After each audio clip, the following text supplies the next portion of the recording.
You know, a long time ago, I thought I had built a Endgame keyboard. This is the Gray Studios, Space 65 Cyber Voyager, and I love this board. I've used it for many years. This is the Model 2 version 2, and as with many people, finding your Endgame, it was good until it wasn't my Endgame anymore. Ooh, a touch capacitive light thing. Sorry, I use it for drawing. So I decided to build something based on coffee because I enjoy coffee. I mean, Jesus Christ, look at my shelf.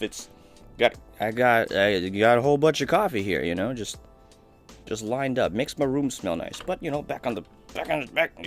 fix this camera. Back on to what we're up to. I figured to make a coffee themed one. So several things here, but let's not spill that coffee. I got this Betty here. My thing lit up again. So this is the QK75, which we'll check out in a bit. But just we're furnishing this guy with these are iced latte switches because I don't know, they just felt on theme, and I'm also lazy because they come pre-lubed, and I'm going to trust that it's good, but I guess we'll find out. I just don't want to do too many mods to this guy.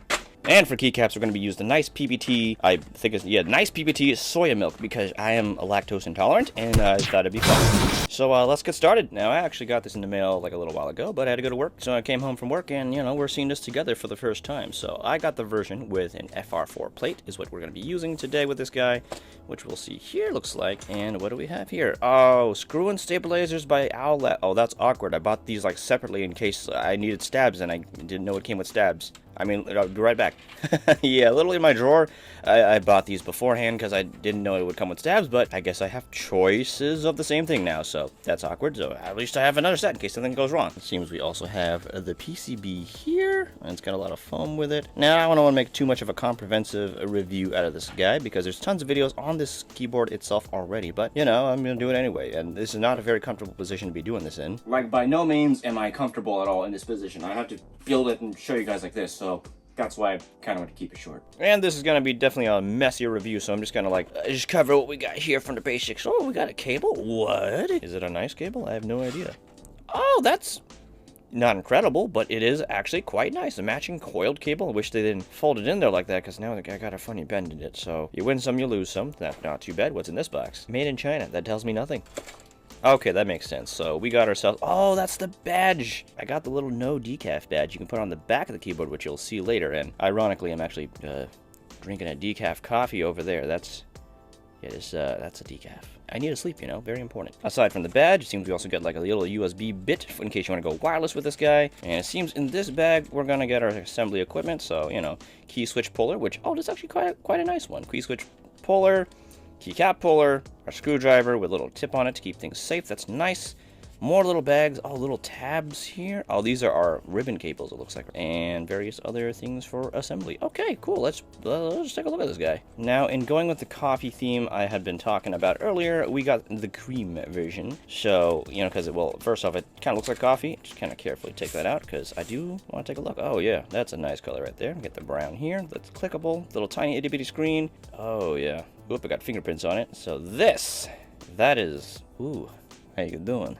A little warped here. That is a nice and shiny back end. There's a little slot right there where we can essentially put our little USB bit, which I'm going to do right now because I'm irresponsible and I'm going to lose it probably. And our little no decaf thing, which by the way has a little peel. If I can just get that off. Oh yeah, should just magnetically attach. Oh, that is very nice. I like that a lot. Now, the build of this guy is supposed to be really easy, and it's just literally 4 screws, which I've actually already taken off, and there's foam in here, and 4 screws removed, and that's it. Everything connects pretty easily. It does use an interesting system where you don't do too much cabling because it just has, like, electronic contacts for everything that talks to each other, which is pretty neat. That way, it makes it a very quick and easy build without worrying about, like, destroying cables in the process, so that's kind of nice. Regardless, I guess I should go in a little bit into the parts I'm going to be using today, so we're going to keep the foam here. We're going to just use it as is. And the PCB we are using is a flex cut one, which does come with foam, and ooh, more cover, more foam, and here it is, flex cut. So it should be a pretty soft experience. We do have to make sure we put this on very carefully so that the contacts do line up. This is for like the knob and the little screen, and if we look real closely right under this little foam here, there are contacts here, which you can see in the back. That is going to meet the one on the board itself right over here. This right here, that's what it's going to be connected to, and this is connected to a daughter board, which will essentially give us access to actually just using a keyboard by plugging into the USB-C. So that's kind of neat. Yeah, should I take the whole weight off just to show you guys? Well, I guess I'm already here, so I might as well. Alright, screws are off, and Oh, you know, I didn't think it would come with the battery for like the wireless function. I was getting a little afraid of that. Oops, I better be careful with that. Is it fine? Oh yeah, it's fine. So there's 2 batteries in here for that wireless function. I thought it wouldn't come with it because it wasn't in the details. That or I didn't read it and I'm dumb. It looks like those ribbon cables that came in those little packages earlier are in case these ones go bad. Yeah, pretty simple, not bad. Let's take a look at the other part of the case where it attaches to. Pretty sure it's just pretty much simple and blank. Yep, just a little gap where it's at. So let's put this back together. You know what? Let's get the whole thing together, huh? All right, we got the bits and pieces all together, which is actually pretty simple, minus the fact that we have to, like, make sure everything's aligned and whatnot. That part was a little bit annoying, so there is a little bit of annoyance, but honestly, it's better than a lot of other keyboard builds I've done. And something I have noticed is that these babies here, the holes, you just punch right through. So if you're worried of these holes being too small, the post is just going to punch right through. Now with switches in mind, we're going to put these guys in. Apparently, these are supposed to smell like coffee when you open it, at least in like the later runs. The first run, I think it didn't have it, but this one should. So this has an official coffee bag to be put into. I used to work at a cafe that uses a similar bag actually, so I can confirm this. And it's kind of just a bunch of nice little details here on this bag, which I can show you before I, take a smell. For example, all the details here in the back has to do with the switch and how it's like pre-lubed and all that, and how it sounds and whatnot, and all this key switch information, which is pretty neat. Anyway, let's give that a good old smell. Give me a second. Let me just. All right, I just smelled it, and they do kind of smell like coffee. It reminds me of like this little coffee jello when I was a kid. And you would find these kind of like smells in the coffee jelly and also boba tea, I think. That's the kind of jelly I kind of smell. Oh yeah, these definitely feel lubed. Lightly, but not too lightly, so I do like that. Also, I'm enjoying the detail on these guys. That is quite nice. It's like a little brown, see-through with sparkles and whatnot. Cream stem. I'm not going to put the information. I mean, I guess I could. Here's the information about the switch in case you want it. Just in case you're curious about it. These are linear switches. They feel pretty smooth. I mean, just listen to that nice little sound they make. Definitely a nice switch that has been pre-lubed very well. So let's just put these babies in here, huh? Just gotta dunk it on here the old-fashioned way, and yeah, that'll just kind of fit right in and. Not bad. All right, there we go. Got them on. I will say, due to all the flex cuts on the plate, which is I don't know if I mentioned, it's an FR4 plate. I got an FR4 plate for the sound, but mostly for the visual because it is quite pretty with this theme here. But I will mention that the flex cuts on the FR4 plate did make it a little hard to push these switches all the way into where they had to sit. Sometimes the top bit where it's flexing the most at is where it'll kind of not exactly be all the way in there, and that took a little bit of effort to get them all nice and flush. So there is that. Very flexy board, which is nice for sound, but you got to get them in there. It's a bit of an issue. Now, what you got to do now is put in our bits of lactose intolerance and we'll be good to go. All right, now I have the keycaps on, but now I do have a few build notes I want to note, which is why this is not fully assembled. This bit here, cable is a little longer than I'd like, so you have to like kind of press it into. It will sit into the little rubber bit, and when you put it together, you got to make sure the contacts sit flush and actually connect with the bit on top, because those pins should be touching those electrical points here for it to work. Otherwise, the screen won't turn on, nor will the knob work. Another thing I should note is in the little tiny bags, you got these little guys here, those little mushroom-looking things. These are so it can be properly gasket mounted. I completely missed those before, and it did change the sound, but I guess in that respect, they are semi-demi optional, in case you like them with or without the sound. So it really depends on your taste, but I like them with them. All right, now with everything out of the way, all that's left is to do a sound test.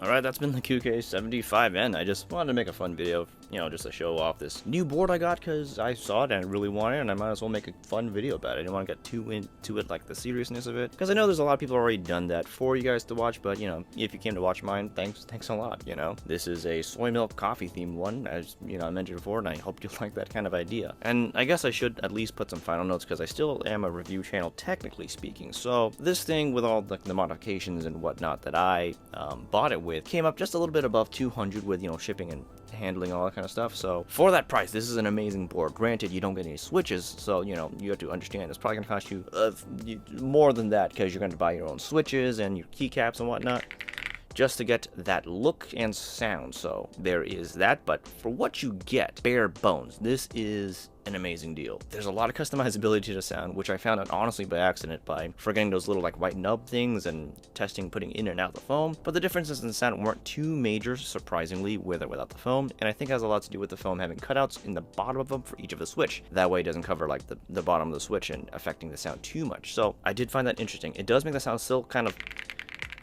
poppy, but it's much better than I've heard before, at least in my opinion. I could be just crazy because it's been a while since I've like done a deep dive into the analyzation of like the sound of switches, but for what I got with the foam, without the foam, and without the nubs, with the nubs, I just liked having everything there. And all that considered, I think it sounds pretty good. It feels really good. It's got a lot of good finishing touches. I mean, come on, the screen, that is just a really fun touch, and I enjoy that a lot. But I think the thing that really convinced me to buy this was definitely the backside, the little badge here, which is not just a badge, but also a little container to hold your like USB in case you want to, like, you know, have a place to put it and take it around and use this wirelessly. This is an incredibly thought out keyboard, so I can't say don't get it. This is if you want a really good board that's like, I guess, you know, a starting board for some people, even though it's really expensive. If it's a starting board, this could be your ending board too, because this is Endgame tier. Despite its price, it is so well made, packing so much, it's a no-brainer. It just makes sense. I don't know if it's going to be in stock all the time, because, you know, there's maybe possibly a limited run of them, like the smaller version, the QK75 or something like that. That one is far more customizable. With this guy, if you pick one colorway, you're stuck with all the color sets. With the QK65, I believe you can choose the top plate, color, bottom plate, and just mix and match and everything. So there is that. I don't know how long that group buy is lasting, or if I